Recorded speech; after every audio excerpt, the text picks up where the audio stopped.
വിടവാങ്ങിയ മാമുക്കോയ്ക്ക് അന്ത്യാഞ്ജലി അർപ്പിക്കാൻ കോഴിക്കോട് ടൗൺ ഹാളിലേക്ക് ആരാധകരുടെ പ്രവാഹമാണ്. നാളെ കണ്ണംപറമ്പിലാണ് ഖബറടക്കം. ഉച്ചയ്ക്ക് 1:05 കോഴിക്കോടായിരുന്നു മാമുക്കോയുടെ അന്ത്യം. 76 വയസ്സായിരുന്നു. ഹൃദയാഘാതത്തെ തുടർന്ന് ചികിത്സയിലായിരുന്നു.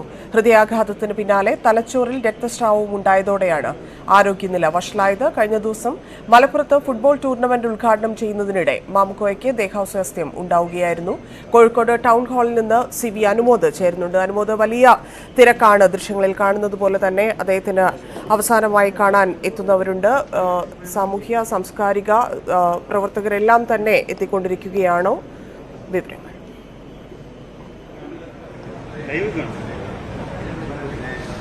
ധന്യ, നമുക്ക് ദൃശ്യങ്ങളിൽ കാണാം. അദ്ദേഹത്തെ അവസാനമായി ഒരു നോക്ക് കാണുവാൻ ആളുകൾ കോഴിക്കോട് ടൗൺ ഹാളിലേക്ക് പ്രവഹിക്കുകയാണ്. നമുക്കറിയാം, മാമുക്കോയ ഒരു സിനിമാ താരത്തിൻ്റെ വെള്ളി വെളിച്ചത്തിൽ ജീവിച്ച ഒരാളല്ല. സിനിമാ താരമാണെങ്കിൽ പോലും സാധാരണക്കാരായും കോഴിക്കോട്ടെ സാമൂഹ്യ അതേപോലെ കായിക അന്തരീക്ഷങ്ങളിലെല്ലാം അദ്ദേഹത്തിൻ്റെ സാന്നിധ്യം അറിയിച്ച ഒരാളാണ്. അതും തുടർച്ചയായിട്ട് എല്ലാത്തിലും സജീവമായി പങ്കെടുത്തുകൊണ്ട് തന്നെ നിശബ്ദനാവാതെ കോഴിക്കോടിൻ്റെ ഒരു ശബ്ദമായി അദ്ദേഹം ജീവിക്കുക തന്നെയായിരുന്നു. സിനിമയിൽ മാത്രമായിരുന്നില്ല, കോഴിക്കോടിൻ്റെ ഒരു ഭാഷ, ഒരു ശൈലി, അതെല്ലാം അദ്ദേഹത്തിൻ്റെ ഒരു ട്രേഡ് മാർക്കായിട്ട് അദ്ദേഹം കോഴിക്കോടിൻ്റെ തന്നെ ഒരു വക്താവായിട്ട് മാറുമ്പോഴും അദ്ദേഹം കോഴിക്കോടിൻ്റെ സാംസ്കാരിക സാഹചര്യങ്ങളിലും അതുപോലെ ഫുട്ബോൾ മൈതാനങ്ങളിലും എല്ലാം തന്നെ അദ്ദേഹം സജീവമായിരുന്നു. ഏറ്റവും അവസാനം അദ്ദേഹത്തിൻ്റെ അന്ത്യത്തിൻ്റെ മുന്നോടിയായിട്ട് അദ്ദേഹം പങ്കെടുത്തതും മലപ്പുറത്ത് കാളികാവിലെ പൂങ്കോട്ടിലെ ഒരു സെവൻസ് ടൂർണമെൻറ്റിൻ്റെ ഉദ്ഘാടനത്തിനായിട്ടാണ്. അത്രമാത്രം ഫുട്ബോളിനെ സ്നേഹിച്ചിരുന്ന, അത്രമാത്രം സിനിമയെ സ്നേഹിച്ചിരുന്ന, അത്രമാത്രം സാംസ്കാരിക തലങ്ങളിൽ സജീവമായിരുന്ന ഒരു വ്യക്തിത്വമാണ് ശ്രീ മാമുക്കോയ. അതുകൊണ്ട് തന്നെ അദ്ദേഹത്തെ കാണുവാൻ സമൂഹത്തിൻ്റെ നാനാതുറകളിൽ നിന്നും അദ്ദേഹത്തിൻ്റെ പരിചയക്കാരായിട്ടുള്ളവരും സുഹൃത്തുക്കളായിട്ടുള്ളവരും ബന്ധുക്കളായിട്ടുള്ളവരും അതിലപ്പുറം സിനിമകളിലൂടെ തന്നെ അവരുടെ എല്ലാം പ്രിയപ്പെട്ട ആരോ ആയിത്തീർന്ന മാമുക്കോയെ കാണാൻ അതുകൊണ്ട് തന്നെ കോഴിക്കോട് ടൗൺ ഹാളിലേക്ക് ആളുകൾ പ്രവഹിക്കുകയാണ്, ഒഴുകിയെത്തുകയാണ്. അണമുറിയാത്ത പ്രവാഹം പോലെ നമ്മൾ കണ്ടുകൊണ്ടിരിക്കുകയാണ് കഴിഞ്ഞ 2 മണിക്കൂറായിട്ട്. ഈ രീതിയിൽ ആളുകളിങ്ങനെ ടൗൺ ഹാളിൻ്റെ പുറകിലൂടെ പ്രധാന കവാടത്തിലൂടെ വന്ന് മാമുക്കോയെ കണ്ട് വലം വെച്ച് തിരിച്ചിറങ്ങിപ്പോകുന്നു. അതൊരു നദി പോലെ ഒഴുകുന്ന ഒരു പ്രവാഹമാണ് ഈ ആളുകളുടെ ഈ സഞ്ചാരം. അത്രമാത്രം ഒരു ജനകീയനായ, അത്രമാത്രം പ്രിയങ്കരനായ ഒരു നടനായിരുന്നു ശ്രീ മാമുക്കോയ എന്ന് തെളിയിക്കുന്ന കാഴ്ചകളാണ് കോഴിക്കോട് ടൗൺ ഹാളിൽ നിന്ന് നമുക്ക് കാണാൻ സാധിക്കുന്നത്. ഇനിയും ഒട്ടേറെ പേർ, സിനിമാ ലോകത്തെ പല പ്രമുഖരും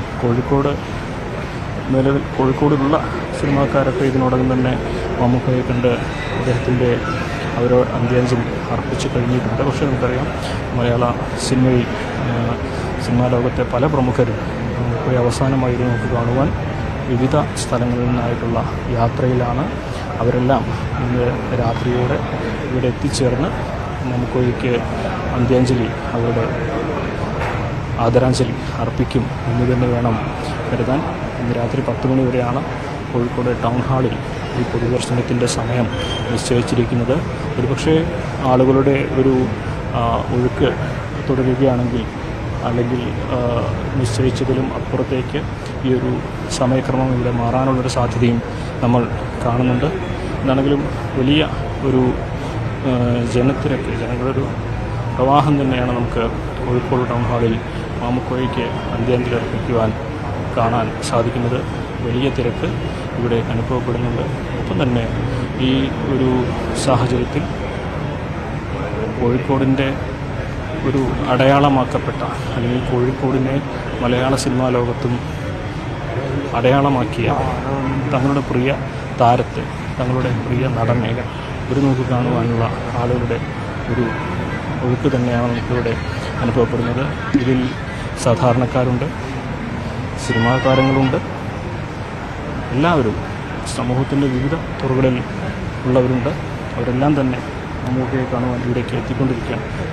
അനുമോദ് പറഞ്ഞതുപോലെ സാധാരണക്കാർ ഉൾപ്പെടെ നിരവധി പേർ എന്ന് പറയുമ്പം ഈ ദൃശ്യങ്ങൾ കാണുന്നത് പോലെ ഒരുപാട് മനുഷ്യർ, ഇപ്പം നാട്യങ്ങളില്ലാത്ത നടൻ എന്നായിരുന്നു കോഴിക്കോട്ടുകാർ അദ്ദേഹത്തെ പറഞ്ഞിരുന്നത്. അത്രയും പരിചിതമായ മുഖം, ദിവസവും കാണുന്ന തരത്തിൽ ഷൂട്ട് കഴിഞ്ഞാൽ നേരെ കോഴിക്കോട്ടേക്ക് എത്തുന്ന രീതികൾ, അത് അദ്ദേഹം ഉണ്ടാക്കിയെടുത്ത, നാട്ടിലുണ്ടാക്കിയെടുത്ത ഒരു സൗഹൃദ വലയം ഇല്ലെങ്കിൽ കോഴിക്കോടുമായുള്ള അദ്ദേഹത്തിൻ്റെ ബന്ധം വളരെ വ്യക്തമാണ്. അത് നമുക്ക് സിനിമയിലേക്കും അത് അദ്ദേഹം കൊണ്ടുവന്നിട്ടുണ്ട്. അദ്ദേഹത്തിൻ്റെ സംസാരത്തിലും മറ്റു കാര്യങ്ങളിലുമെല്ലാം അദ്ദേഹം എപ്പോഴും കോഴിക്കോടുകാരനായി ജീവിച്ച ഒരാൾ. അപ്പോൾ സ്വാഭാവികമായിട്ടും ഇത്രയധികം സാധാരണ ജനങ്ങൾ അങ്ങോട്ടെത്തുന്നത്, സാധാരണ സിനിമാക്കാരുടെയൊക്കെ മരണത്തിന് അവസാനമായി കാണാനൊക്കെ എത്തുന്നത് കൂടുതലും സിനിമാക്കാരെ നമ്മൾ കാണുമെങ്കിലും ഇവിടെ സാധാരണക്കാർ വരുന്നതിൻ്റെ പ്രധാനപ്പെട്ട കാരണവും അദ്ദേഹം ഉണ്ടാക്കിയ ആ ഒരു സൗഹൃദ വലയം തന്നെയായിരിക്കും. എന്താണ് വരുന്ന ആളുകൾ അദ്ദേഹത്തെക്കുറിച്ചുള്ള ഓർമ്മകൾ എങ്ങനെയാണ് പങ്കുവെക്കുന്നത്? ധന്യ, നമ്മോടൊപ്പം ഇപ്പോൾ ചേരുന്നത് ശ്രീ അനീസ് ബഷീറാണ്, വൈക്കം ബഷീറിൻ്റെ മകൻ. അതിലുപരി മാമുക്കോയുടെ അടുത്ത ബന്ധമുള്ള ആൾ, അതോടൊപ്പം ഏറ്റവും അവസാനമായിട്ട് മാമുക്കോയെ സഹകരിച്ച ഒരു ഡോക്യുമെൻ്ററി അല്ലേ, ഷോർട്ട് ഫിലിം ഞങ്ങൾ നിർമ്മിച്ച. എങ്ങനെയാണ് നമുക്ക് എനിക്കിപ്പോൾ 50 വയസ്സായി, ഏകദേശം 40 വർഷത്തോളം പരിചയമുണ്ട്. ഞങ്ങൾ വന്ന കാലത്ത് മൊത്തം എനിക്ക് ഓർമ്മയുള്ള കാലം മൊത്തം മാമുക്കയെ വീട്ടിൽ വരുന്നുണ്ട്. വീട്ടിൽ വരുന്ന മാമുക്ക എന്ന് പറയുന്നത് അന്ന് ദരിദ്രം പിടിച്ച കാലഘട്ടത്തിൽ വരുന്ന മാമുക്കയായിരുന്നു. അദ്ദേഹത്തിന് സുറുമയിട്ട കണ്ണുകളിൽ ചെറിയ റോൾ വാങ്ങിക്കൊടുക്കുന്നത് ബഷീറാണ്, എൻ്റെ ഉപ്പയാണ്. ഒരു നിമിത്തം പോലെ അദ്ദേഹത്തിൻ്റെ മുഖത്ത് അവസാനം ചായം പുരട്ടിയത് ഞങ്ങളാണ്. ഞങ്ങൾ പാലക്കാട് കോളേജിലെ എഞ്ചിനീയറിംഗ് കൂട്ടായ്മയുടെ ഭാഗമായിട്ട് ചോന്ന വാങ്ങാൻ ഒരു ബഷീർ ചിത്രം, ബഷീറിനെ പറ്റിയുള്ള ചെറിയ ഡോക്യുമെൻ്ററി കം ഷോർട്ട് ഫിലിം നിർമ്മിച്ചിരുന്നു, കഥാപാത്രങ്ങൾ വെച്ചിട്ട്. അതിൽ മാമുക്കയായിട്ടും അനീസ് ബഷീറായിട്ടും ആ പഴയ കൂട്ടായ്മ പുനരാവിഷ്കരിച്ച രംഗത്തിൽ മാമുക്ക വീട്ടിൽ വന്നിട്ട് അഭിനയിച്ചു. മാമുക്കയുടെ മുഖത്ത് അവസാനമായിട്ട് ക്യാമറ വെക്കാനും മാമുക്കയുടെ ശബ്ദം അവസാനമായിട്ട് റെക്കോർഡ് ചെയ്യാനും ആദ്യവും അവസാനവും വയനാട്ടിൽ വെച്ച് തന്നെ അതൊരു നിമിത്തം പോലെ പൂർത്തിയായി. 24-ാം തീയതി മാമുക്ക ഡബ് ചെയ്തു. 25-ാം തീയതി ഡബ് ചെയ്താൽ മാമുക്ക ഉണ്ടാവില്ല അവിടെ. 24-ാം തീയതി ഞാൻ ഡബ്ബിങ്ങിൽ വരും, എന്നെ വിളിച്ചു കൊണ്ടുപോകണം, എന്നെ വിളിക്കാൻ വരണമെന്ന് പറഞ്ഞ മാമുക്ക 24-ാം തീയതി 10 മണി മുതൽ 11 മണി ഡബ് ചെയ്തു. തിരിച്ചു പോയത് നഗരത്തിലൂടെയല്ല, ബീച്ചിലൂടെയാണ്.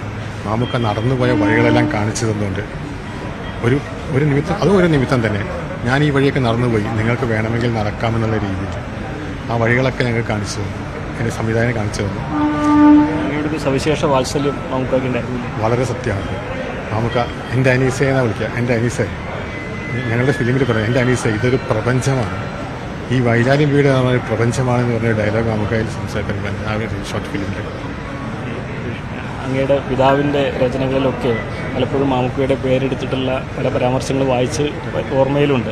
എത്രമാത്രം വലിയ സൗഹൃദമെന്നും കുട്ടിക്കാലത്ത് അദ്ദേഹത്തിൻ്റെ വരവും ഇതൊക്കെ ഓർത്തെടുക്കാൻ കഴിയുന്നുണ്ടോ? അതിൽ മാമുക്ക വരിക എന്ന് പറഞ്ഞു കഴിഞ്ഞാൽ വീട്ടിൽ സന്തോഷമാണ്. അതായത് ചിരി വരും, ചിരി കളിയാണ്. അദ്ദേഹം സിനിമയിൽ പോലെ തന്നെ അദ്ദേഹത്തിൻ്റെ വീട്ടിലേക്കുള്ള ഓരോ വരവെന്ന് പറഞ്ഞാൽ ഒരു ചിരി പൂരമാണത്. അപ്പോൾ മാമുക്ക വരികയാണെങ്കിൽ ഭയങ്കര സന്തോഷമാണ്. കാരണം മറ്റുള്ള വലിയ ഗഹനമായ സാഹിത്യമൊക്കെ നിൽക്കുന്ന സമയത്ത് മാമുക്ക വന്നു കഴിഞ്ഞാൽ പിന്നെ അവിടെ മാറി, ആ സീൻ തന്നെ മാറി.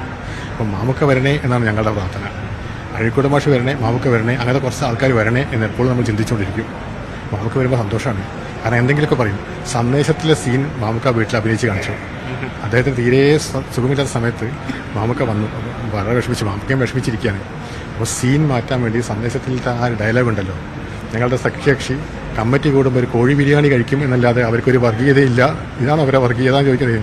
അത് അതേപടി ടാറ്റൻ്റെ മുന്നിൽ ആ ടാറ്റ കിടക്കുകയാണ്, മറ്റേ പാരപ്പറ്റിൽ അടുത്ത് വന്ന് അഭിനയിച്ചാൽ ടാറ്റൻ്റെ അസുഖം പകുതി മാറി, ടാറ്റ എഴുന്നേറ്റിരുന്നു. അത് കണ്ട് ചിരിച്ചിട്ട് ശരിക്കും അത് മരുന്നിനേക്കാൾ വലിയ എഫക്റ്റാണ് അത് ശരിക്കും. എങ്ങനെയാണ് ഒരു നടൻ എന്നതിനപ്പുറം കോഴിക്കോട്ടുള്ള ഒരാൾ എന്ന നിലയിൽ മാമുക്കയെ കാണുന്നത്? സമസ്ത മേഖലയിൽ അദ്ദേഹത്തിൻ്റെ സാന്നിധ്യം നമ്മളിവിടെ അനുഭവിക്കുന്നുണ്ടായിരുന്നു. മാമുക്ക എന്ന് പറയുന്ന നടൻ ആരാണെന്ന് ഈ കാണുന്ന ആൾക്കാരെ മറുപടി പറയുന്നത്.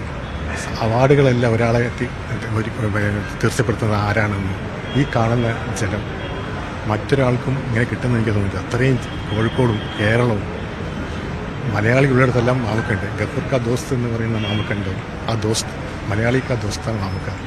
തീർച്ചയായും വളരെ വേദനയുള്ള സമയത്താണ്, ദുഃഖമുള്ള സമയത്താണ് നമ്മൾ ഇത്രയും സമയം അങ്ങ് മാമുക്കയെക്കുറിച്ച് ഓർമ്മകളും അങ്ങനെ അനുഭവങ്ങളും പങ്കുവെച്ചതിന് നന്ദി.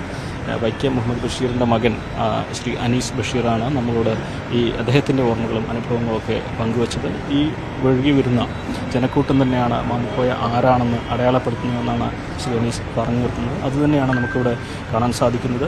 സമസ്ത മേഖലയിലും കോഴിക്കോടിൻ്റെ സമസ്ത മേഖലയിലും നിന്നുള്ള ആളുകൾ മാമുക്കോയെ നേരിട്ട് കാണാത്തവർ, സിനിമയിൽ മാത്രം കണ്ടവർ, അടുത്ത് പരിചയമുള്ളവർ ഹൃദയബന്ധമുള്ളവർ, ഒരുമിച്ച് ഫുട്ബോൾ കളിച്ചവർ, ഒരുമിച്ച് നാടകത്തിൽ അഭിനയിച്ചവർ തുടങ്ങി എല്ലാ മേഖലയിൽ നിന്നുള്ള ആളുകൾ കോഴിക്കോട്ടെ ടൗൺ ഹാളിലേക്ക് ഒഴുകിവെത്തുന്ന കാഴ്ചയാണ് നമ്മൾ കാണുന്നത്. ധന്യ. അനുമോദയോടെ ഇപ്പം ബഷീറിന്റെ മകൻ സംസാരിച്ചതുകൊണ്ടാണ്, ബഷീറിനെ ഇഷ്ടമില്ലാത്ത ഒരു മനുഷ്യനുണ്ടാവില്ല, പ്രത്യേകിച്ച് നമ്മുടെ ആ മേഖലകളിലൊന്നും. അതുപോലെയായിരുന്നു മാമുക്കോയ എന്നുള്ളതാണ്. ഒരുപാട് സ്റ്റാറുകൾ വന്നുപോയ ചരിത്രമുള്ള സിനിമാ മേഖലയിൽ ഇത്രയും കലാപരമായും മനുഷ്യത്വപരമായും അത് രണ്ടും ഒരുമിച്ച് വരുന്ന ആളുകൾ എന്നുള്ള തരത്തിൽ ഏറ്റവും മുന്നിൽ ഉണ്ടായിരുന്നത് മാമുക്കോയ തന്നെയാണ്. അതിൻ്റെ അടയാളമായിട്ട് കൂടി നമുക്ക് ഈ ആളുകളെ കണക്കാക്കേണ്ടി വരില്ലേ? കാരണം അദ്ദേഹമായിട്ട് ഉണ്ടാക്കിയെടുത്ത സിനിമയിൽ നിന്ന് മാത്രമല്ല, സമൂഹത്തിൽ നിന്ന്, ചുറ്റുപാട് നിന്ന്, അങ്ങനെയുള്ള ബന്ധങ്ങളിൽ നിന്നുണ്ടാക്കിയെടുത്ത ആ തിരക്കല്ലേ നമ്മളിപ്പോൾ ടൗൺ ഹാളിൽ കാണുന്നത്.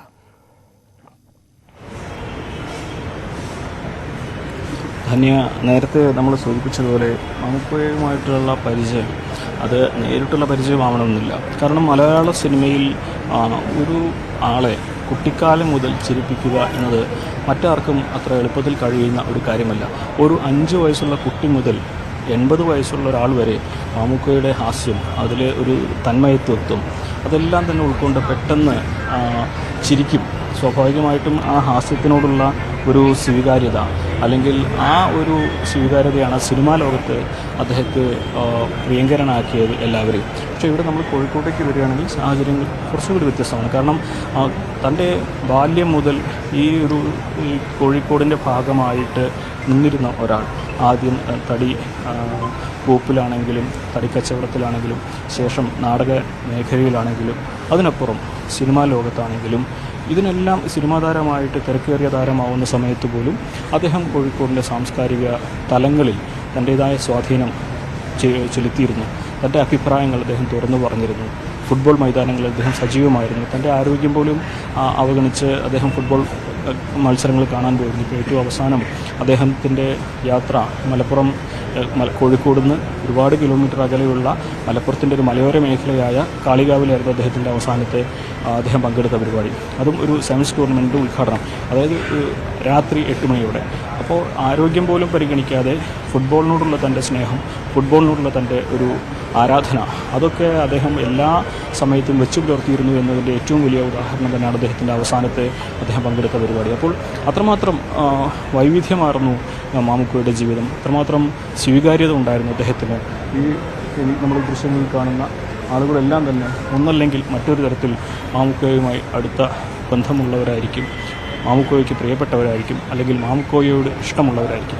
തീർച്ചയായിട്ടും ഈ ഒരു കാഴ്ച കഴിഞ്ഞ 3 മണിക്കൂറായി നമ്മൾ ടൗൺ ഹാളിൽ നിന്ന് കാണുകയാണ്. ടൗൺ ഹാളിലേക്കുള്ള ആളുകളുടെ ഒരു സഞ്ചാരം, ഒരു ഒഴുക്ക് തന്നെയാണ് നമുക്കിവിടെ കാണാൻ സാധിക്കുന്നത്. എന്നാൽ രാത്രി 10 മണി വരെ ഇവിടെ ടൗൺ ഹാളിൽ പൊതുദർശനത്തിന് അന്ത്യാഞ്ജലി അർപ്പിക്കാനുള്ള സാഹചര്യം ഉണ്ടാകുമെന്നാണ് അറിയിച്ചിരിക്കുന്നത്. ഒരുപക്ഷെ നീണ്ടുപോകാനുള്ള സാധ്യതയും നമ്മൾ കാണണം. ധന്യ. അനുമത, അതുപോലെ ഇപ്പോൾ മാമുക്കോയെക്കുറിച്ച് പറയുകയാണെങ്കിൽ അദ്ദേഹത്തിൻ്റെ ചില കഥാപാത്രങ്ങൾ അത് ഒരിക്കലും ഒരാൾക്ക് പോലും മുഷിച്ചിൽ തോന്നാത്ത തരത്തിൽ അദ്ദേഹം കൈകാര്യം ചെയ്തിരുന്നു. അതിപ്പോൾ വലിയ കഥാപാത്രമാണെങ്കിലും ചെറുതാണെങ്കിലും ഒക്കെ അതുപോലെ പല നടന്മാരും അങ്ങനെയാണ്. പക്ഷെ ജീവിതത്തിലേക്ക് വരുമ്പോൾ നിലപാടുകൾ എടുക്കുന്നതിൽ, പ്രത്യേകിച്ച് സിനിമ പോലൊരു ഇൻഡസ്ട്രിയിൽ പല നിലപാടുകളും എടുക്കുന്നതിൽ പല നടന്മാർക്കും പാളിപ്പോയിട്ടുണ്ട്. പക്ഷേ ആ രീതിയിൽ പോലും മാമുക്കോയ അങ്ങനെ പറഞ്ഞത്, ഇല്ലെങ്കിൽ മാമുക്കോയുടെ ആ നിലപാട്, അദ്ദേഹത്തിൻ്റെ ആ വാക്കുകൾ ശരിയായില്ല എന്ന് ഒരാളെ കൊണ്ട് പോലും തോന്നിപ്പിക്കാത്ത തരത്തിൽ അദ്ദേഹത്തിൻ്റെ കരിയറും അദ്ദേഹത്തിൻ്റെ പേഴ്സണൽ ലൈഫും മുന്നോട്ട് കൊണ്ടുപോയി എന്നത് തന്നെ വലിയ മാതൃകാപരമായ കാര്യമായി കാണേണ്ടതില്ലേ? എങ്ങനെയായിരുന്നു അദ്ദേഹം ഈ സംഭവങ്ങളെ, ഇല്ലെങ്കിൽ ഓരോ പ്രശ്നങ്ങൾ വരുമ്പോൾ ഇൻഡസ്ട്രിയിലും പുറത്തുമായിട്ട് ഉള്ള പ്രശ്നങ്ങളെ അദ്ദേഹം ഡീൽ ചെയ്തിരുന്നത്? അതിലേക്കും ഒരു തമാശ കൊണ്ടുവന്ന്, ഇല്ലെങ്കിൽ പറയാനുള്ളത് ആ രൂപത്തിൽ പറഞ്ഞ് ആളുകൾക്ക് വലിയ വിദ്വേഷമില്ലാതെ കടന്നുപോയി എന്ന് വേണ്ടേ കരുതാൻ?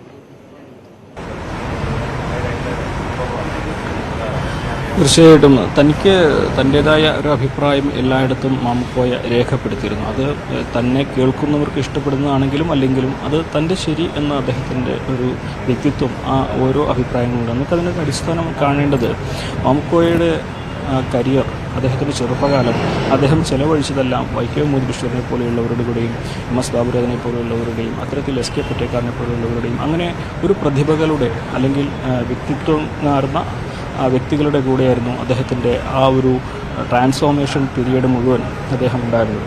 സ്വാഭാവികമായിട്ടും അവരുടെയൊക്കെ ഒരു സ്വാധീനം ഈ തൻ്റെ സ്വഭാവത്തിലും തൻ്റെ വ്യക്തിത്വത്തിലും മാമുക്കോയ്ക്ക് അല്ലെങ്കിൽ മാമുക്കോയെ അറിയാതെ അത് രേഖപ്പെടുത്തിയിട്ടുണ്ടാകുമെന്ന് പറയാം.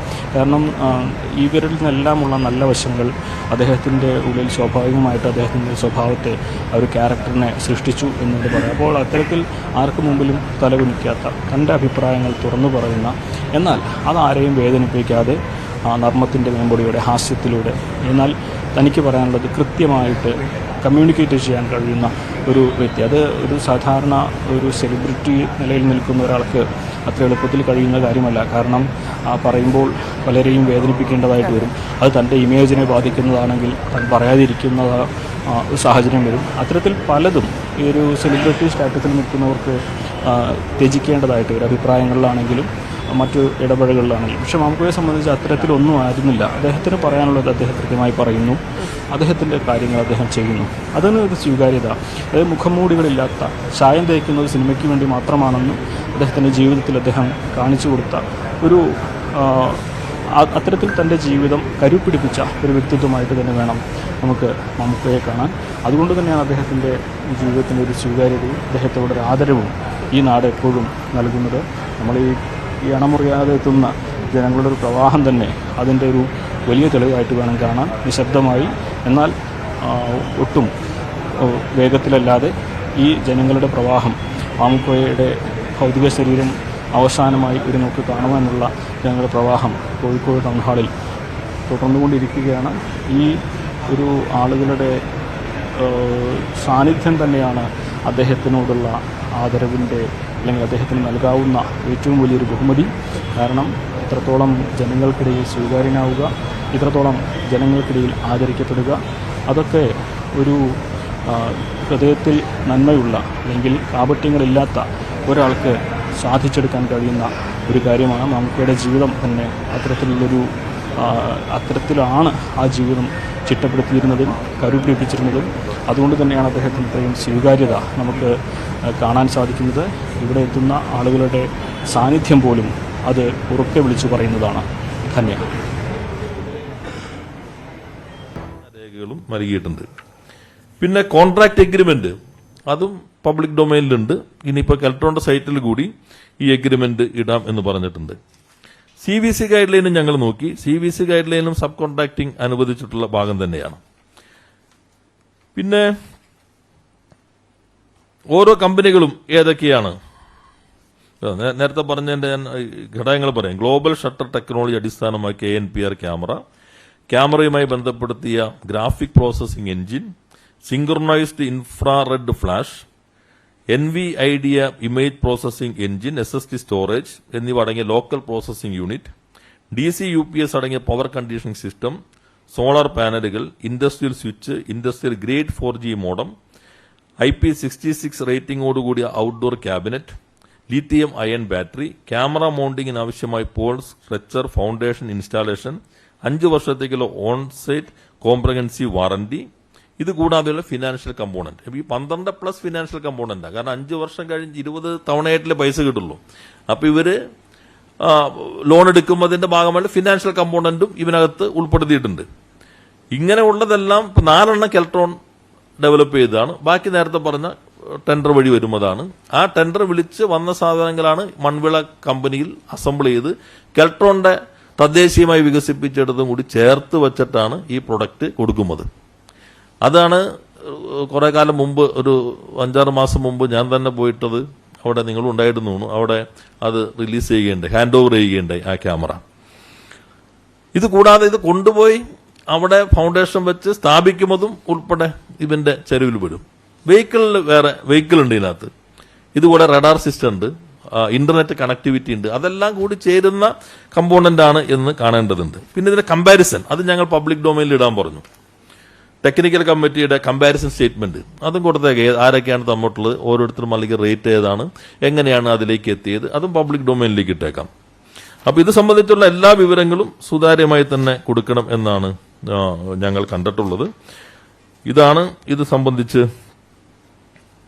നിങ്ങളുടെ മുൻപിൽ കെൽട്രോണിൽ നിന്ന് ലഭിച്ച വിവരങ്ങളെ അടിസ്ഥാനപ്പെടുത്തി സൂചിപ്പിക്കാനുള്ളത്.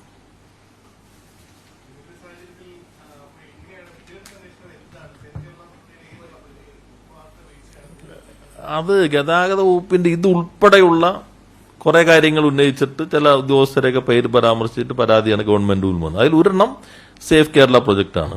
മറ്റു ചിലതിനെ സംബന്ധിച്ചുള്ള പരാതികളുണ്ട്. അതപ്പോൾ തന്നെ വിജിലൻസിനോട് അന്വേഷിക്കാൻ പറഞ്ഞു. കാരണം ഗവൺമെന്റ് എല്ലാ കാര്യങ്ങളും സുതാര്യമായി പോകണമെന്നുള്ളതാണ്. അതിൽ ഒരെണ്ണമാണ് ഇത് പറഞ്ഞിട്ടുള്ളൂ. ബാക്കി ചില പ്രശ്നങ്ങൾ കൂടിയുണ്ട്. അത് അവർ വിജിലൻസിന്റെ മുമ്പിലുള്ളതാണല്ലോ, നമ്മുടെ മുൻപിലേക്ക് അത് വരുന്നില്ല.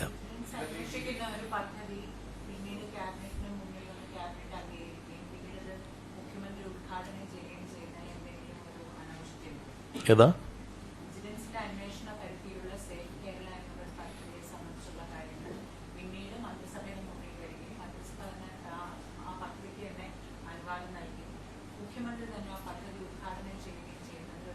അതിനനുചിതത്തില്ല. നമ്മുടെ നാട്ടിലെ സർക്കാരിന്റെ നിയമങ്ങളുടെ അടിസ്ഥാനത്തിൽ ചട്ടങ്ങളനുസരിച്ച് അനുചിതത്തില്ല. ഒരു പരാതി കിട്ടുന്നു, ആ പരാതിയിൽ ഒരു ഭാഗം ഇതുമായി ബന്ധപ്പെട്ട് അന്വേഷിക്കണമെന്ന് പറയുന്നു. വേറെ ഒന്നുമില്ല. ഇങ്ങനെ ചില ആളുകൾക്ക് ഇതുമായി തെറ്റായ രീതിയുണ്ട് എന്ന് പറഞ്ഞാൽ 5-6 പോയിന്റ് വെച്ചിരിക്കുന്നു. അപ്പോൾ അത് പരിശോധിക്കാൻ കൊടുക്കണം. അങ്ങനെയാണെങ്കിൽ പിന്നെ സർക്കാരിന് ഒരിക്കലും പ്രവർത്തിക്കാൻ പറ്റില്ല. കാരണം അന്വേഷണം നടത്തി തെറ്റ് ചെയ്തിട്ടുണ്ടെങ്കിൽ അവരെ നിയമത്തിന് മുമ്പിൽ കൊണ്ടുവരും, അവരെ ആവശ്യമായ ശിക്ഷ നൽകും. അല്ലെങ്കിൽ ഓരോ പദ്ധതിയിലും ഓരോ പരാതി വന്നു കഴിഞ്ഞാൽ പിന്നെ ഏതെങ്കിലും ഉത്തരം നമുക്ക് തീരുമാനം എടുക്കാൻ പറ്റുമോ, നടപ്പിലാക്കാൻ പറ്റുമോ?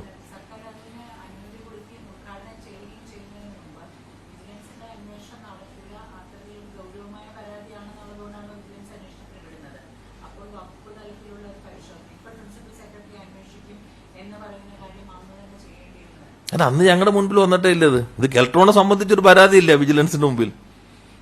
ആ പരാതിയിലും കെൽട്രോണിന്റെ പേരേ ഇല്ല. അത് എന്തിനാ പറയാം, ഗതാഗത വകുപ്പിനെ സംബന്ധിച്ച് വന്ന പരാതി, അത് സംബന്ധിച്ച് വിജിലൻസ് അന്വേഷിക്കുന്നുണ്ട്.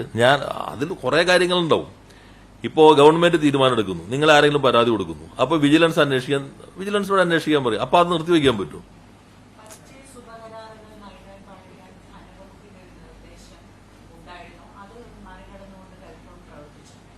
ഇല്ല, അത് ധനവകുപ്പ് ആവശ്യപ്പെട്ടതിന്റെ എല്ലാം ക്ലാരിഫിക്കേഷൻ കൊടുത്തിട്ടുണ്ട്. ആ ക്ലാരിഫിക്കേഷന്റെ അടിസ്ഥാനത്തിൽ ധനവകുപ്പ് പിന്നീട് അംഗീകരിച്ചു. അതിന്റെ അടിസ്ഥാനത്തിലാണ് പിന്നെ ഉപകരാറുകളിലേക്ക് പോയിട്ടുള്ളത്.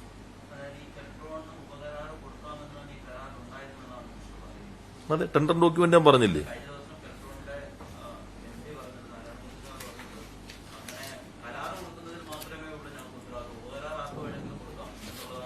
അതെ, ഉപകരാർ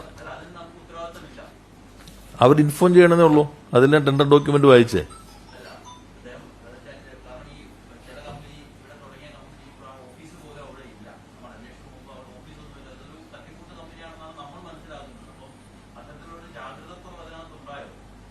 ഞങ്ങളുടെ മുൻപിൽ വന്നതനുസരിച്ച് അങ്ങനെയൊന്നും കാണുന്നില്ല. കാരണം ടെൻഡർ ഡോക്യുമെന്റ് അനുസരിച്ച് അവർക്ക് സബ് കോൺട്രാക്ട് കൊടുക്കാം, സബ് കോൺട്രാക്ട് അറിയിക്കണമെന്നേ ഉള്ളൂ. ഇത് സംബന്ധിച്ച് അറിയേണ്ടത് നമ്മളെ നാട്ടിൽ നിങ്ങൾ തന്നെ ഒന്ന് ആലോചിച്ചാൽ മതി. ഇത്രയും വലിയൊരു പദ്ധതിയാണല്ലോ. ടെൻഡർ നടപടികൾ എന്തെങ്കിലും പ്രശ്നം എത്ര കേസ് വരണമായിരുന്നു ഇതിനകം? എത്ര കേസുകൾ കോടതിയുടെ മുമ്പിൽ നമ്മൾ പല കമ്പനികളിലും വിളിക്കുമ്പോൾ എത്ര കേസ് വരുമായിരുന്നു? ഒരു പരാതി പോലും ഇത് ഞങ്ങളുടെ മുൻപിൽ ഇത് ഇംപ്ലിമെന്റ് ചെയ്തിട്ട് ഇതുവരെ ഞങ്ങളുടെ മുൻപിൽ ഒരു പരാതി വന്നിട്ടില്ല. ഈ പത്രങ്ങളിൽ വന്ന പ്രതിപക്ഷ ഏതാനും മുൻ പ്രതിപക്ഷം ഏതെങ്കിലും കമ്പനി കോടതി പോവാലോ. ഈ വിജിലൻസ് ഞാൻ പറഞ്ഞ വിവരാവകാശം കിട്ടിയിട്ട് ഇത്രയും നാളായില്ലേ, ഒരു കേസ് എന്താ വരായിരുന്നത്? വസ്തുതകൾ ഉണ്ടെങ്കിൽ കോടതി അപ്പം ഇടപെടില്ലേ നമ്മുടെ നാട്ടിൽ?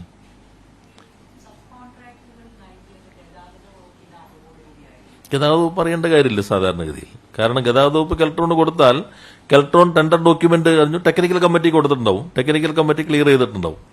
പിന്നെ സബ് കോൺട്രാക്ട് കൊടുക്കാൻ CVC-യിലുണ്ട്. നിങ്ങൾ CVC ഗൈഡ് ലൈൻ നോക്കിയാൽ മതി. CVC 2 ഗൈഡ് ലൈൻ ഉണ്ട് പ്രൊക്യൂർമെന്റിന് കോൺട്രാക്ട് കൊടുക്കുന്നതിന്റെ. സബ് കോൺട്രാക്ട് കൊടുക്കാം.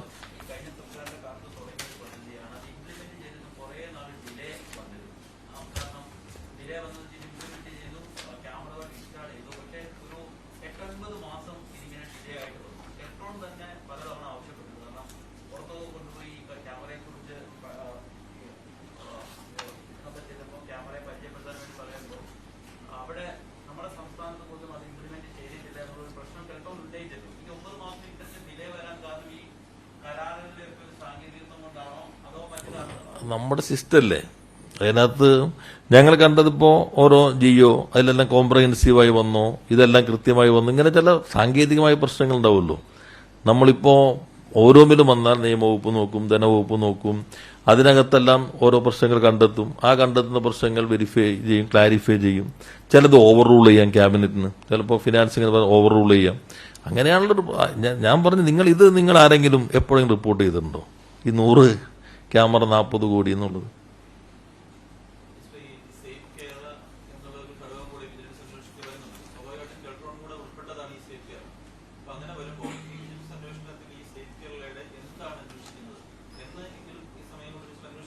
ഞങ്ങൾക്ക് അന്വേഷിക്കാൻ പാടില്ല, വിജിലൻസ് സ്വതന്ത്രമായിട്ടല്ല അന്വേഷിക്കുന്നത്. എന്ത് കെൽട്രോൺ എന്ത് രേഖ ചോദിച്ചാലും അവർ കൊടുക്കും. അല്ലാണ്ട് വിജിലൻസിന്റെ അന്വേഷണം സർക്കാർ ഇടപെടില്ല.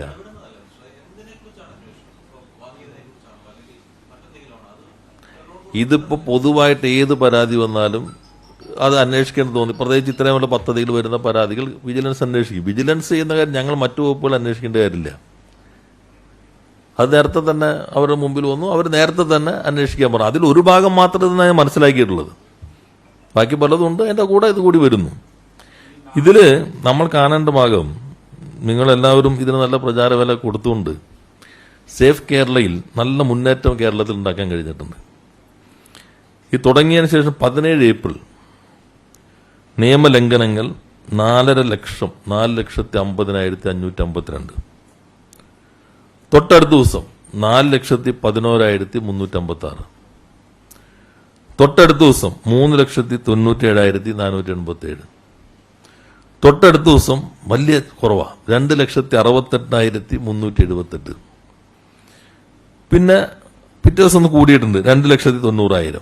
പിറ്റേ ദിവസം വീണ്ടും കുറഞ്ഞു, 2,37,000, 2,39,000, 21. അപ്പോൾ 4 329 ഏകദേശം ഒരു 1.25 ലക്ഷം നിയമലംഘനങ്ങളുടെ കുറവ് 1, 2, 3, 4, 5, 6, 7 ദിവസം കൊണ്ട് ഈ ക്യാമറ വെച്ചതിൽ നിങ്ങളെല്ലാം പ്രചരിപ്പിച്ച അതിന്റെ വിശദാംശങ്ങളൊക്കെ പറഞ്ഞതിന്റെ കൂടി ഭാഗമായി സംഭവിച്ചിട്ടുണ്ട്. ഇപ്പോൾ ഫൈൻ ഈടാക്കാതെയാണത്.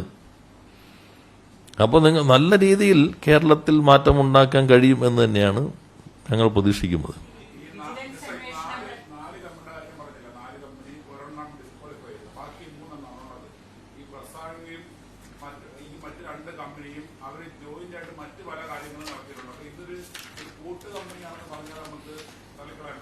തള്ളിക്കളയായിരിക്കും, ഓരോരുത്തരുടെ മനോഗതം പോലെ ചെയ്യാം.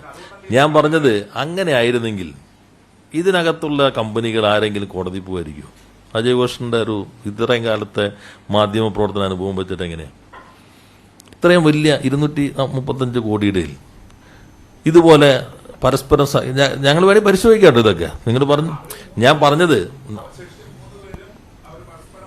അല്ല, അങ്ങനെയാണെങ്കിൽ ഇതിനകത്ത് ഒത്തിരി ആളുകൾ ഉണ്ടാവുമല്ലോ, ഈ മേഖലയിൽ പ്രവർത്തിക്കുന്നവർ ഉണ്ടാകണമല്ലോ. നിങ്ങൾ പറഞ്ഞ പോലെ അവരാരെങ്കിലും കോടതി പോയോ? ഇങ്ങനെയാണ്, ആരെങ്കിലും ടെൻഡറിലും വന്നിട്ടില്ല. പിന്നെ ഇത് ക്യാമറയിൽ കെൽട്രോണിനെതിരായിട്ടുള്ള കാര്യങ്ങളിൽ വിശദീകരണം നൽകുകയായിരുന്നു സർക്കാരിന്റെ ഭാഗത്തുനിന്ന്. ക്യാമറ അഴിമതി ആരോപണത്തിൽ 2 മാസം മുമ്പേ അന്വേഷണം തുടങ്ങിയെന്നാണ് സർക്കാർ പറയുന്നത്. മുൻ ജോയിന്റ് ട്രാൻസ്പോർട്ട് കമ്മീഷണർ പുത്തലത്ത് രാജീവിനെ എതിരായ പരാതികളിലാണ് അന്വേഷണം. അന്വേഷണം നടക്കുകയാണെങ്കിൽ എന്തിന് സർക്കാർ പദ്ധതിയുമായി മുന്നോട്ട് പോകുന്നുവെന്ന് പ്രതിപക്ഷ നേതാവ് ചോദിച്ചു. കോൺഗ്രസ് നേതാവ് രമേശ് ചെന്നിത്തലയാണ് ക്യാമറ സ്ഥാപിച്ചതിൽ വൻ അഴിമതി നടന്നുവെന്ന ആരോപണം ആദ്യം ഉന്നയിച്ചത്. പിന്നാലെ പ്രതിപക്ഷ നേതാവ് VD സതീശനും ഇത് ഏറ്റെടുത്തു. ഓരോ ദിവസവും പ്രതിപക്ഷവും മാധ്യമങ്ങളും സർക്കാരിനെ പ്രതിരോധത്തിലാക്കി കൂടുതൽ തെളിവുകൾ പുറത്തുവിടുന്നതിനിടെയാണ് 2 മാസം മുമ്പ് അന്വേഷണം തുടങ്ങിയെന്ന വിവരം പുറത്തുവരുന്നത്. കരുനാഗപ്പള്ളി ആസ്ഥാനമായ ഇന്ത്യൻ ആന്റി കറപ്ഷൻ മിഷൻ എന്ന സംഘടന നൽകിയ പരാതിയിലാണ് അന്വേഷണം. വിജിലൻസിന്റെ തിരുവനന്തപുരം സ്പെഷ്യൽ യൂണിറ്റ് 1 കേസ് അന്വേഷിക്കുന്നത്. കഴിഞ്ഞ വർഷം മെയ്യിൽ ഇതുൾപ്പെടെ സേഫ് കേരള പദ്ധതിക്കെതിരെ ലഭിച്ച പരാതികളിൽ വിജിലൻസ് രഹസ്യ അന്വേഷണം നടത്തി മുഖ്യമന്ത്രിക്ക് റിപ്പോർട്ട് സമർപ്പിച്ചു. പരാതിയിൽ കഴമ്പുണ്ടെന്ന് കണ്ടെത്തിയതിനെ തുടർന്നാണ് ഈ മാർച്ചിൽ വിശദാന്വേഷണത്തിന് മുഖ്യമന്ത്രി ഉത്തരവിട്ടത്. ആരോപണങ്ങൾ തള്ളിയ രാജീവ് പുത്തലത്ത് അന്വേഷണം നേരിടാൻ തയ്യാറാണെന്ന് വ്യക്തമാക്കി. കെൽട്രോൺ ഇതിന്റെ ഉപകരാർ കൊടുത്തതോ അല്ലെങ്കിൽ ടെൻഡർ നടപടികളെ പറ്റിയോ ഒന്നും മോട്ടോർ വാഹന വകുപ്പിന് ഞാൻ റിട്ടയർ ചെയ്യുന്ന 2021 വരെ അറിയിച്ചിട്ടില്ല എന്നുള്ളത് എനിക്ക് ഉറപ്പാണ്. രേഖകളൊക്കെ ഓഫീസിലുണ്ട്, വിശദമായിട്ട് അന്വേഷണം നടത്തട്ടെ. ഇത് ഞങ്ങൾക്ക് എന്തെങ്കിലും തരത്തിലുള്ള പങ്കുണ്ടോ? എന്നാൽ പ്രതിപക്ഷം ഉന്നയിച്ച ആരോപണങ്ങളിലൊന്നും അന്വേഷണം പ്രഖ്യാപിച്ചിട്ടില്ലെന്നും ഇപ്പോഴത്തെ അന്വേഷണം തട്ടിപ്പാണെന്നും വി.ഡി. സതീശൻ പറഞ്ഞു. വിജിലൻസ് പരിശോധിക്കുന്ന അഴിമതി ഉണ്ട് എന്ന് ആരോപിക്കപ്പെട്ടിട്ടുള്ള ഈ വിഷയത്തിന് ഈ പ്രോജക്റ്റിന് അനുമതി കൊടുക്കാൻ പാടില്ലല്ലോ. ഞങ്ങൾക്ക് അതിനോട് യോജിക്കാൻ കഴിയില്ല. ആ അന്വേഷണമല്ല ആവശ്യം, സമഗ്രമായ അന്വേഷണം വേണം. പുറത്തുവന്ന തെളിവുകളിൽ മുഖ്യമന്ത്രി പിണറായി വിജയൻ മറുപടി പറയണമെന്നും പ്രതിപക്ഷം ആവശ്യപ്പെടുന്നു. ഇക്കാര്യങ്ങൾ ചൂണ്ടിക്കാട്ടി പ്രതിപക്ഷ നേതാവ് മുഖ്യമന്ത്രിക്ക് കത്ത് നൽകി. ന്യൂസ് 18 തിരുവനന്തപുരം. ക്യാമറയെ ന്യായീകരിച്ച് ഗതാഗത മന്ത്രി ആന്റണി രാജു. 4 ലക്ഷത്തിലധികം കുറ്റകൃത്യങ്ങളാണ് മോട്ടോർ വാഹന വകുപ്പ് ദിവസവും രജിസ്റ്റർ ചെയ്തിരുന്നത്. എന്നാൽ ഇത് ക്യാമറ സ്ഥാപിച്ചതിന് പിന്നാലെ ഗണ്യമായി കുറഞ്ഞു. എന്ത് കണ്ടാലും വിമർശിക്കുന്ന ശൈലി ശരിയല്ലെന്നും ആന്റണി രാജു പറഞ്ഞു. കെൽട്രോൺ കരാറുകൾ വിവാദമാവുന്നത് ഇതാദ്യമല്ല. CAGയുടെ ഗുരുതരമായ പരാമർശങ്ങൾ ഉണ്ടായിട്ടും സർക്കാർ കെൽട്രോണിന് കരാർ നൽകുന്നത് തുടരുകയാണ്. ഉപകരണങ്ങൾ സ്വന്തമായി നിർമ്മിക്കുന്നതിന് പകരം കെൽട്രോൺ കമ്മീഷൻ ഏജൻസിയായി മാത്രം മാറുന്നു എന്നാണ് വിമർശനം. ഇലക്ട്രോണിക് ഉൽപ്പന്നങ്ങൾ വികസിപ്പിക്കാനാണ് കെൽട്രോൺ സ്ഥാപിച്ചത്. എന്നാൽ ഇപ്പോൾ കെൽട്രോൺ പ്രവർത്തനം പ്രധാനമായും കൺസൾട്ടൻസി കരാറുകൾ നൽകുന്ന ഏജൻസി എന്ന നിലയിലാണ്. 2019 പോലീസാണ് AI ക്യാമറകൾ വാങ്ങാൻ തീരുമാനിച്ചത്. ഇതിനായുള്ള ടെൻഡറിൽ സർക്കാർ സ്ഥാപനമായ സിഡ്കോ ഉൾപ്പെടെയുള്ളവ പങ്കെടുത്തിരുന്നു. പക്ഷേ പിന്നീട് ടെൻഡർ നടപടികൾ റദ്ദാക്കി. 2020 CAG റിപ്പോർട്ടിൽ പോലീസ് സേനയ്ക്കായി കെൽട്രോൺ നടത്തിയ ഇടപാടുകളെ CAG രൂക്ഷമായി വിമർശിച്ചിരുന്നു. കേന്ദ്ര വിജിലൻസ് കമ്മീഷൻ നിർദ്ദേശങ്ങൾ കെൽട്രോൺ ലംഘിച്ചതായും CAG കണ്ടെത്തി. കരാർ പ്രകാരം 53 ടാബ്ലറ്റുകൾ വാങ്ങാൻ പോലീസ് സേന 2015 തീരുമാനിച്ചു. സാങ്കേതിക വൈദഗ്ധ്യം ഇല്ലാത്തതിനാൽ കെൽട്രോണിനെ ചുമതലപ്പെടുത്തി. പാനസോണിക് കമ്പനിയുടെ ടാബ്ലറ്റ് വാങ്ങാനാണ് കെൽട്രോൺ തീരുമാനിച്ചത്. കമ്പോളത്തിന്റെ 65% വിൽപ്പനയും പാനസോണിക്കിനാണെന്നായിരുന്നു ആഭ്യന്തര സെക്രട്ടറിയുടെ ന്യായം. നടപടിക്രമങ്ങൾ പാലിച്ചേ പണം നൽകാവൂ എന്ന വ്യവസ്ഥ ലംഘിച്ചിട്ടും DGP കെൽട്രോണിന് പണം നൽകിയതായി CAG വിമർശിച്ചു. ഇത്തരത്തിൽ CAG വിമർശനമുണ്ടായിട്ടും കെൽട്രോണിനെ പൂർണ്ണമായും വിശ്വസിച്ച് കരാർ നൽകുന്നതാണ് വിമർശിക്കപ്പെടുന്നത്. ന്യൂസ് 18 തിരുവനന്തപുരം. ഇടവേളയ്ക്ക് ശേഷം മറ്റു വാർത്തകൾ. ബഫർ സോൺ വിഷയത്തിൽ കേരളത്തിന് ആശ്വാസം. കർശന നിയന്ത്രണങ്ങൾ ഏർപ്പെടുത്തിയ മുൻ ഉത്തരവ് സുപ്രീംകോടതി ഭേദഗതി ചെയ്തു. ക്വാറി അടക്കമുള്ളവയ്ക്ക് നിയന്ത്രണം തുടരും. കോടതി നടപടി മലയോര മേഖലയ്ക്ക് ആശ്വാസമെന്ന് വനമന്ത്രി AK ശശീന്ദ്രൻ പറഞ്ഞു. വന്യജീവി സങ്കേതങ്ങൾക്കും ദേശീയ ഉദ്യാനങ്ങൾക്കും 1 കിലോമീറ്റർ ചുറ്റളവിൽ ബഫർ സോൺ നിശ്ചയിക്കുമ്പോൾ നിർമ്മാണ പ്രവൃത്തികൾക്കടക്കം കർശന നിയന്ത്രണം ഏർപ്പെടുത്തിക്കൊണ്ടുള്ള വിധിയാണ് സുപ്രീംകോടതി ഭേദഗതി ചെയ്തത്. ഇതോടെ കുടിയൊഴിപ്പിക്കൽ ഉൾപ്പെടെയുള്ള ആശങ്കകൾക്ക് വിരാമമായി. എന്നാൽ ക്വാറി, ഖനനം, വൻകിട നിർമ്മാണം എന്നിവയ്ക്ക് നിയന്ത്രണം തുടരും. കോടതി നടപടി മലയോര മേഖലയ്ക്ക് ആശ്വാസമെന്ന് വനമന്ത്രി AK ശശീന്ദ്രൻ. ഫലത്തിൽ കേരളത്തിൻ്റെ താൽപ്പര്യങ്ങൾ സംരക്ഷിക്കുന്ന വിധത്തിലുള്ള പ്രതികരണങ്ങളാണ് ബഹുമാനപ്പെട്ട കോടതിയിൽ നിന്നും ഉണ്ടായിരിക്കുന്നത്. ബഫർ സോണിലുള്ള ജനങ്ങളുടെ ആശങ്ക മാറാൻ വിധി സഹായകമാകുമെന്ന് MPമാരായ ഡീൻ കുര്യാക്കോസും ജോസ് കെ മാണിയും പ്രതികരിച്ചു. ആശ്വാസകരമാണ് എന്നുള്ള വാർത്ത ഈ ഘട്ടത്തിൽ വളരെയധികം നമുക്ക് എല്ലാവർക്കും സ്വാഗതാർഹമാണ്. കോടതി അതിന്റെ വളരെ കൃത്യമായി അതിന്റെ വിവരങ്ങൾ ശേഖരിച്ച് ഇങ്ങനെയൊരു തീരുമാനത്തിലേക്ക് പോയത് വളരെ നല്ലൊരു കാര്യമാണ്, ആശ്വാസകരമാണ്. സർക്കാരും ഇതുമായി ബന്ധപ്പെട്ട് സുപ്രീം കോടതി ഇതുമായിട്ട് ഇടപെട്ടിട്ടുണ്ട്. തീർച്ചയായും ഇതിന്റെ പൂർണ്ണമായിട്ടുള്ള വിവരങ്ങൾ കിട്ടിക്കഴിയുമ്പോൾ നമുക്ക് മറ്റു കാര്യങ്ങളിലേക്ക് ചർച്ച ചെയ്യാൻ പറ്റുന്നുള്ളൂ. കർശന നിയന്ത്രണം ഏർപ്പെടുത്തിക്കൊണ്ട് 2022 ജൂണിൽ പുറപ്പെടുവിച്ച ഉത്തരവ് മേഖലയിലെ ജനങ്ങൾക്ക് പ്രതിസന്ധി സൃഷ്ടിക്കുന്നതായി കേരളവും കേന്ദ്ര സർക്കാരും കോടതിയെ ധരിപ്പിച്ചിരുന്നു. കേസിലെ അമിക്കസ് ക്യൂറി K പരമേശ്വറും വിധി സൃഷ്ടിച്ച ആശയക്കുഴപ്പം കോടതിയെ അറിയിച്ചിരുന്നു. ഈ സാഹചര്യത്തിലാണ് ജസ്റ്റിസ് RS ഗവായ് അധ്യക്ഷനായ ബെഞ്ച് മുൻ ഉത്തരവിൽ ഭേദഗതി വരുത്തിയത്. News desk news 18. ശ്രീനാഥ് ഭാസിക്കും ഷെയ്ൻ നിഗമിനും വിലക്ക് ഏർപ്പെടുത്തിയതിനെ ന്യായീകരിച്ച് സർക്കാർ. തെറ്റ് ചെയ്തവർ തിരുത്തി സിനിമാരംഗത്ത് സജീവമാകണമെന്ന് മന്ത്രി സജി ചെറിയാൻ പറഞ്ഞു. വിലക്ക് പുനഃപരിശോധിക്കില്ലെന്ന് ഫിലിം ചേംബറും അറിയിച്ചു. യുവതാരങ്ങൾക്ക് ഏർപ്പെടുത്തിയ വിലക്കിനെ പിന്തുണയ്ക്കുകയാണെന്ന് മന്ത്രി സജി ചെറിയാൻ പറഞ്ഞു. മലയാള സിനിമയിൽ എന്തോ പോരായ്മയുണ്ട്, അത് കണ്ടെത്തി പരിഹരിക്കണം. ഈ വർഷം ഭൂരിഭാഗം സിനിമകളും പരാജയപ്പെട്ടു. സുരക്ഷിത ബോധത്തോടെ ജോലി ഉറപ്പാക്കാൻ സർക്കാരിന് ഉത്തരവാദിത്വമുണ്ട്. സിനിമയിലെ ലഹരി ഉപയോഗത്തിൽ ഔദ്യോഗികമായി പരാതി ലഭിച്ചിട്ടില്ലെന്നും മന്ത്രി സജി ചെറിയാൻ പറഞ്ഞു. മയക്കുമരുന്നിന്റെ സ്വാധീനം സിനിമാ രംഗത്ത് ചിലയിടത്തൊക്കെ കാണുന്നു. ആ പ്രശ്നം ഉന്നയിക്കപ്പെട്ടു. അപ്പോൾ അതവർ പരിശോധിക്കേണ്ട കാര്യമാണ്. അപ്പോൾ അവരുടെ സംഘടന അത് പരിശോധിച്ചില്ല. പരിശോധിച്ച് 2 പേർക്ക് താൽക്കാലികമായ വിലക്കാണൽ ഏർപ്പെടുത്തിയിരിക്കുന്നത്. അപ്പോൾ ആ സംഘടന എടുത്ത തീരുമാനത്തോടെ ഒപ്പമാണ് നമുക്ക് നിൽക്കാൻ പറ്റും. അവരാ തെറ്റ് അങ്ങനെ ചെയ്തിട്ടുണ്ടെങ്കിൽ അത് തിരുത്തി അവർ സിനിമാ രംഗത്ത് അവർ സജീവമാകുന്നതിലൂടെ ആ രീതിയിലല്ല. അപ്പോൾ ഒരു മൊത്തത്തിൽ സിനിമാ രംഗത്ത് പ്രവർത്തിക്കുന്നവരെ എല്ലാവരെയും കൂടി ഒന്ന് സംയോജിപ്പിച്ച് ഒരു കൂട്ടായ്മ ശക്തിപ്പെടുത്തേണ്ട ആവശ്യം. ഷെയ്ൻ നിഗമിന്റെയും ശ്രീനാഥ് ഭാസിയുടെയും വിലക്കിനെ പൂർണ്ണമായും പിന്തുണയ്ക്കുകയാണെന്ന് ഫിലിം ചേംബറും അറിയിച്ചു. നിലവിൽ തീരുമാനം പുനഃപരിശോധിക്കില്ല. വിലക്കിയവരിൽ ഒരാളാണ് ലഹരി ഉപയോഗിക്കുന്നത്. ഷൂട്ടിംഗ് ഇടവേളകളിൽ കാരവനിൽ കയറിയിരുന്ന് ലഹരി ഉപയോഗിക്കുന്നത് അനുവദിക്കാനാകില്ലെന്നും ഫിലിം ചേംബർ ഭാരവാഹികൾ പറഞ്ഞു. ഈ കാരവന്റെ അകത്ത് കയറിയിരുന്ന് നമ്മൾ ഈ ലഹരി ഉപയോഗിക്കുക എന്ന് പറയുന്നത് അതൊരു ശരിയായ നടപടിയല്ല. ഒത്തിരി പേര് അത് ചെയ്യുന്നുണ്ട്. അത് വേണ്ടാന്നുള്ളതാണ് നമ്മുടെ പക്ഷം. എന്നുവെച്ചാൽ അതിന് വേണ്ടിയിട്ടല്ലല്ലോ വരുന്നത്. അവര് വെളിയിൽ പോയിട്ട് ചെയ്തോട്ടെ, അതല്ലേ. എന്നാൽ സിനിമാ സെറ്റുകളിലെ ലഹരി ഉപയോഗത്തെക്കുറിച്ച് അറിയില്ലെന്നാണ് ഫെഫ്ക പറയുന്നത്. താരങ്ങൾക്കെതിരെ നടപടിയെടുത്തത് സെറ്റുകളിലെ അച്ചടക്കമില്ലായ്മയെക്കുറിച്ചാണെന്നും ഫെഫ്ക വ്യക്തമാക്കുന്നു. എന്നാൽ വിലക്കിനെക്കുറിച്ച് പ്രതികരിക്കാൻ ഷെയ്ൻ നിഗമോ ശ്രീനാഥ് ഭാസിയോ ഇതുവരെ തയ്യാറായിട്ടില്ല. തിരുവനന്തപുരം ബ്യൂറോയ്ക്കൊപ്പം ന്യൂസ് 18 കൊച്ചി. കർണാടകയിൽ തെരഞ്ഞെടുപ്പ് ഒരുക്കം.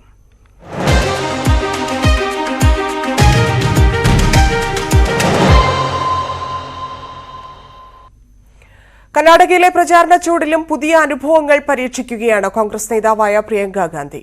രാഹുലിന് പിന്നാലെ ഭക്ഷണശാലകളിലിറങ്ങി സംവദിച്ചും ദോശ ചുട്ടും ജനങ്ങളിലേക്ക് ഇറങ്ങിച്ചെല്ലാനുള്ള ശ്രമത്തിലാണ് പ്രിയങ്ക ഗാന്ധി. ഇത്തവണ കർണാടക തിരിച്ചുപിടിക്കുമെന്ന വാശിയിലാണ് കോൺഗ്രസ് നേതൃത്വം. രാഹുലും പ്രിയങ്കയും അടക്കം ദേശീയ നേതാക്കൾ കളം നിറഞ്ഞ് പ്രചാരണത്തിനിറങ്ങിയിരിക്കുകയാണ്. ഇരു പാർട്ടികളും പ്രചാരണ രംഗത്ത് സർവ്വ അടവുകളും പയറ്റുമ്പോൾ ജനവും ആവേശത്തിലാണ്. ജനങ്ങൾക്കിടയിലുള്ള രാഹുൽ ഗാന്ധിയുടെ പ്രചരണമാണ് സാധാരണ വാർത്തയാകാറുള്ളത്. എന്നാൽ ഈ ദിവസം താരമായത് പ്രിയങ്കയാണ്. മൈലായി ദോശ കഴിക്കാനുള്ള ആഗ്രഹം പ്രിയങ്കയെ ഒടുവിൽ മൈസൂരുവിലെ ഒരു ഹോട്ടലിന്റെ അടുക്കളയിലേക്കാണ് എത്തിച്ചത്.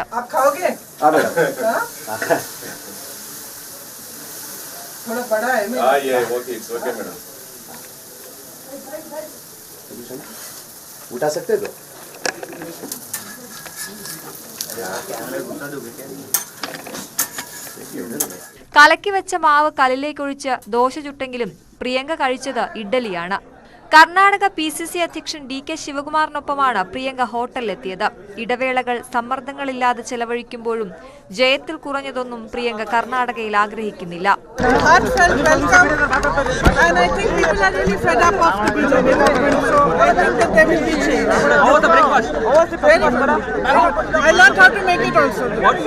News desk news 18.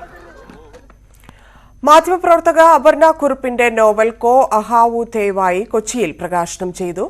YMCA ഹാളിൽ നടന്ന ചടങ്ങിൽ സാഹിത്യകാരൻ PF മാത്യൂസ് പ്രകാശനം നിർവഹിച്ചു.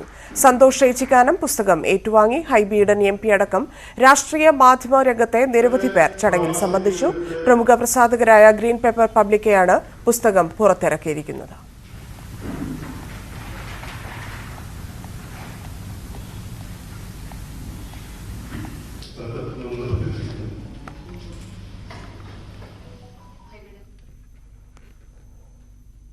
വാർത്താ ബുള്ളറ്റിൻ പൂർണ്ണമാവുന്നു. നമസ്കാരം.